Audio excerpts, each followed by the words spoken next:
Howdy, howdy, everybody. Okay, so we're going to take a step back, way back. We're going to go back to beginner level here real quick. I've had quite a few questions over the last year and something months. I went looking to see how many beginner, and I do mean true beginner, videos there are for paper crafting in general.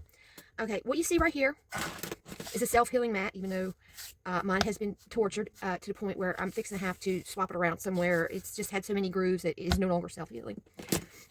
I have a metal ruler. I have something to make score lines with. Now, this is my system. This is an old dried pen, as is this one. Everybody will recognize this one. This one, I've just used it so much that it's time to retire it for another one. I got both of these from Junk and Disorderly, and you can find her on TikTok and a bunch of other places. I have glue. This is Eileen's Tacky. It comes in a bottle like this, okay? And what I have is a separate little small bottles that's easier on my hands. I have MS, so squeezing things isn't always the best for me. And a precision tip, and I keep just something stuck in there to keep it from drying out. This is a bone folder, okay? These are available in my showcase, and it's to make real sharp, nice, crisp fold lines. Like you have a sheet of paper. Once you come in and make your score, you'll fold it over, and then you can bring your bone folder in and see how nice and crisp that is. That's what that does. It helps you do a couple other little things that we really haven't gotten into or needed to get into yet. Naturally, these are scissors. This is what I use to cut with. This is just a plain old box cutter. And for me, this system has been working. Okay, you'll see people with scoring boards and cutting apparatus type things. Me, with my self-healing mat, I can go from scoring to cutting just by changing the one tool, which is this one, okay, in this little system that I have set up. And this is how I've started, and I haven't had any need to use a cutting a scoreboard or like a guillotine cutter or one with the little strip cutter things. I can do all that with these two and this. So and if you're just beginning to go out and start buying those boards and the cutters and replacement blades and all that good stuff, starts running into some money. So invest in a good metal ruler, usually 12 inches long, or maybe just I have another one that's a little bit longer. I think it goes to 16 inches, but it's a little, kind of big for my little small space I have here. Other things that include that you would want to have if you're just starting out, a good circle punch. And this is to make thumb notches with mostly. I mean, not only do they make little circles, okay, but let me show you. Let me get my little piece here. If you wanted to make a thumb notch, you'll take half the circle, you'll insert your paper halfway, cut out the little notch, and there is your thumb notch. Doesn't matter what size you go to. Oops, you do need to actually push all the way through to make it. I know my little they like to show me up every once in a while and not punch like they're supposed to, but that's fine.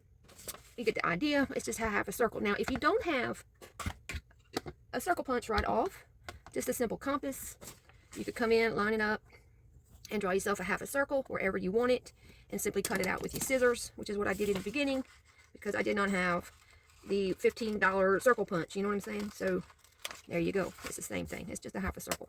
I save these because I do other things in projects with. Now, when it comes to paper, you have all different sizes, okay? And usually the project that whatever anybody is working on, they'll tell you what size you'll need to begin with. For me, I do a lot of one-sheet wonders with, this is a 12 by 12 sheet. This is also double-sided because it has a design on each side. Even though this one only has a small design, it's still considered a double-sided sheet. This one is considered a single-sided because it's plain white on the opposite.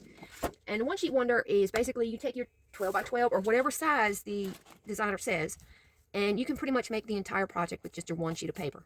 Double-sided sheets are the norm, but sometimes in the folds, once you're finished folding the thing up, you'll never see the pattern on the back side. So because of that, they're usually tell you in the beginning if it's a double-sided or if it's a single-sided sheet of paper that they're using. And again, the one-sheet wonder is any project that start to finish, it just takes one sheet of paper to complete either the entire project or the base of the entire project, to where you can come back and put decorative papers on, however you like, and decorate them up with what you want. I mean, the sky's the limit when it comes to decorating. This here is art cards that I've been doing, little thing. You'll see a lot of these on here. This is just the size I picked to do mine in. You'll see ATC cards. I don't think I have, well, I might have some right here. ATCs are usually made on a regular playing card. It's basically an art card that is done on this side of a card, size of a card. I'll get it out in a minute, y'all. And I don't have any, let's see. I don't know. Yeah, look here. I've got this one that I'm working on now. And that's it right there. Simple, easy. They're used for trading. You'll trade all the artists for their cards. Now, they've come out with originals and art cards that you can sell, which is fine and great, too. Glad to see, actually, that they started doing that. But, you know, it's all up into whatever you're doing, what you're getting around with. Now, other things include tag punches. Now, this guy here was a little bit more expensive. It weighs a ton. And it shows you what size tags you can make. You can make 1.5 to 2.5 inch and what type top that's going to be. And you'll see the grooves on here on the front. Okay, and it basically, your 1 inch will fall through here, your 2 inch will fall through here, your 2.5 will take up the whole thing.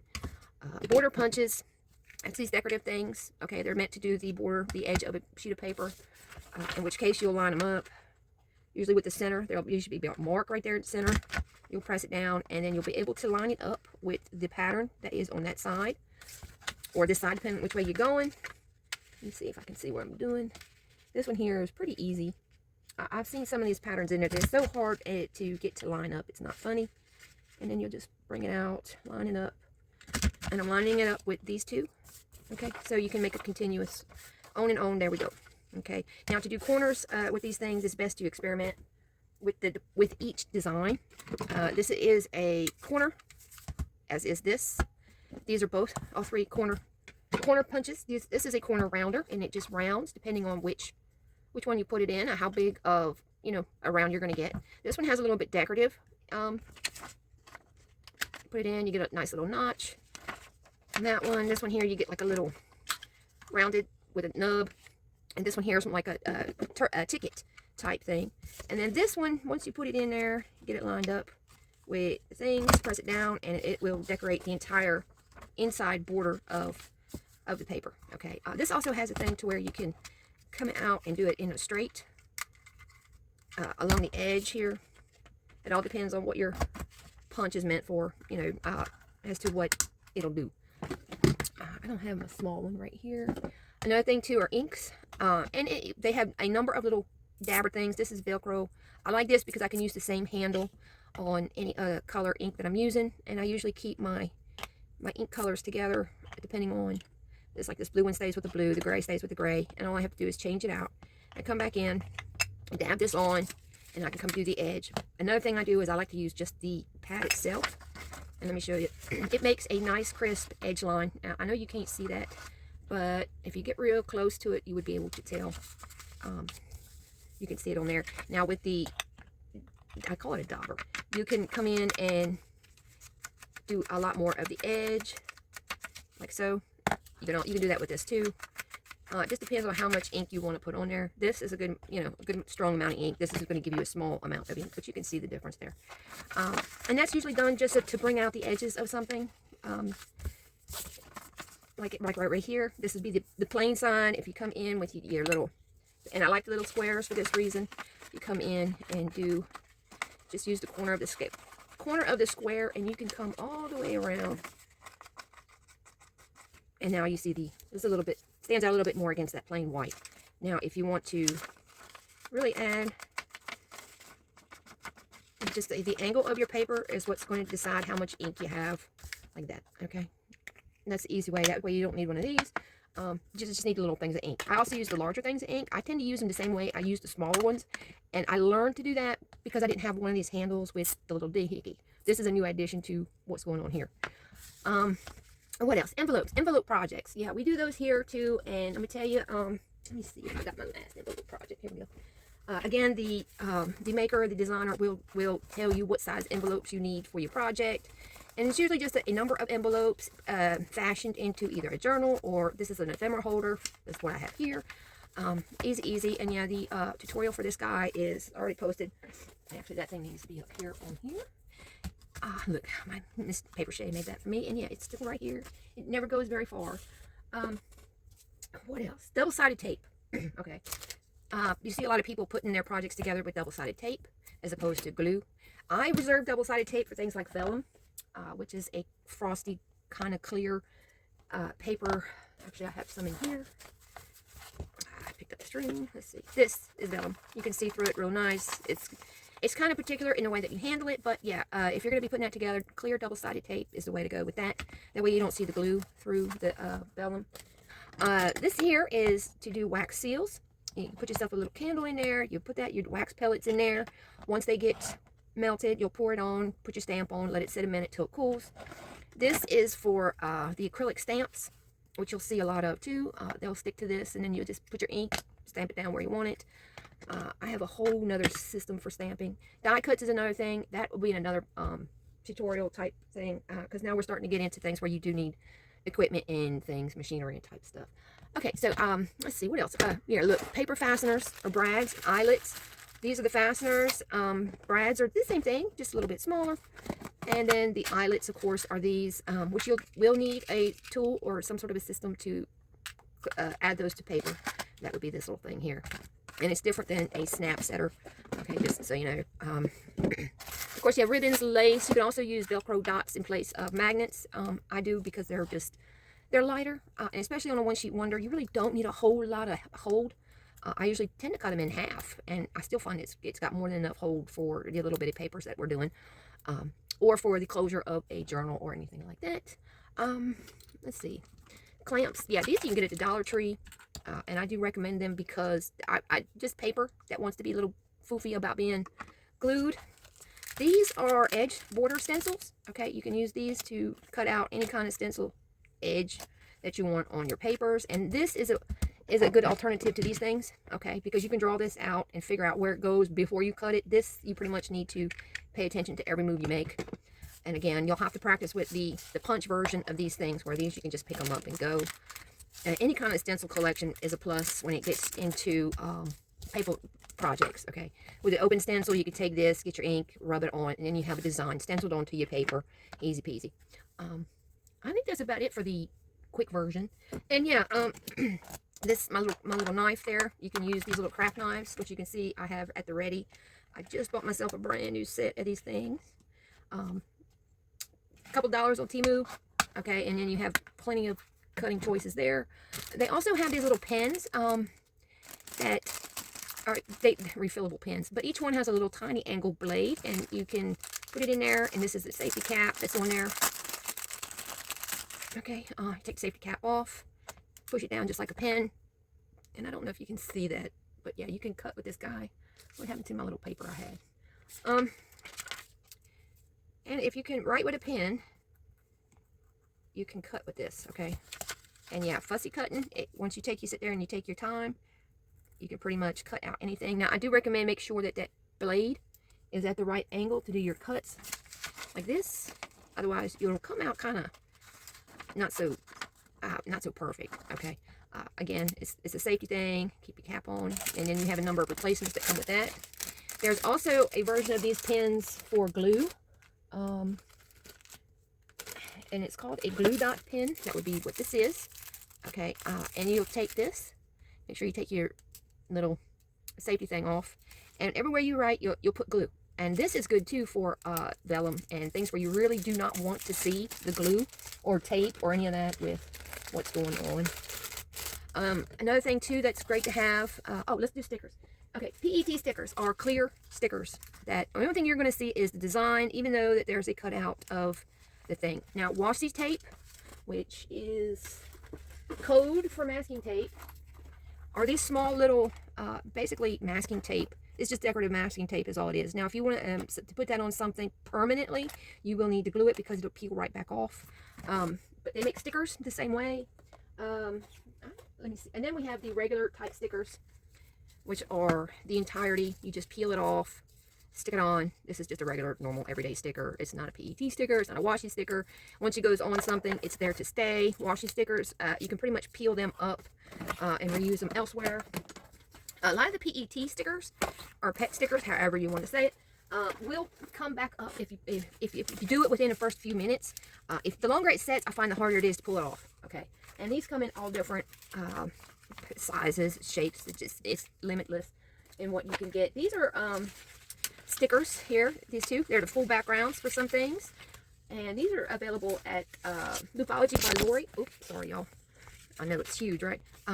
These are some backgrounds of the moon shots for nighttime. Here we have some people. Okay, you can see, and they'll just be the sticker. That's all you'll see once it's attached to something is the design. Okay, unlike the regular sticker where you're going to see the entire thing. Okay, all kinds of stuff everywhere. So there you have it, the difference in the stickers. Depending on, it's like these, even though they have a frosted background, the only thing you're going to see is the actual design. And those two, they're easy to pull up in the first few minutes, in case if you get it wrong. You do have the option of adjusting it one way or another before it's fully set. Another thing we like to use around here, and I don't see it, is some elastic cord. That's this stuff here. You usually see it around a lot of Christmas time. It's a good way to put signatures into a book or bind a book itself, depending on whatever the project calls for. It could be for the fasteners. It could be staples. It could be these rings, all different size rings. Depends on what the designer says to use. It's usually the best way to do things. If it's elastic cord, then it's elastic cord. If it's tied in with needle and thread, I should say sewn in, pamphlet stitch is usually the way they go with that. It's real easy. It's usually 3 holes or 5 holes. And you basically just come out, back in, back out, skipping, and then reverse it back down. And you have a whole line, both sides of stitches. Look it up if you don't know what I'm talking about. Other than that, I think we've about covered everything. 12 by 12 paper, even cardstock, usually. You know, this is just plain old white cardstock. I have the craft paper. This is some nice stuff. Again, this is thick enough that where I make a fold, and I want it, even with this, score it, fold it. I may want to clamp it a few minutes because it is pretty stiff paper. The stiffer the paper, the more time it'll take for you to get it to, you know, to submit to your whim there. Doilies, everybody knows what those are. A lot of paper. You can find those at Dollar Tree or Dollar Store in general. Let's see, dots. Let's see, this is something else they have, the dot tape.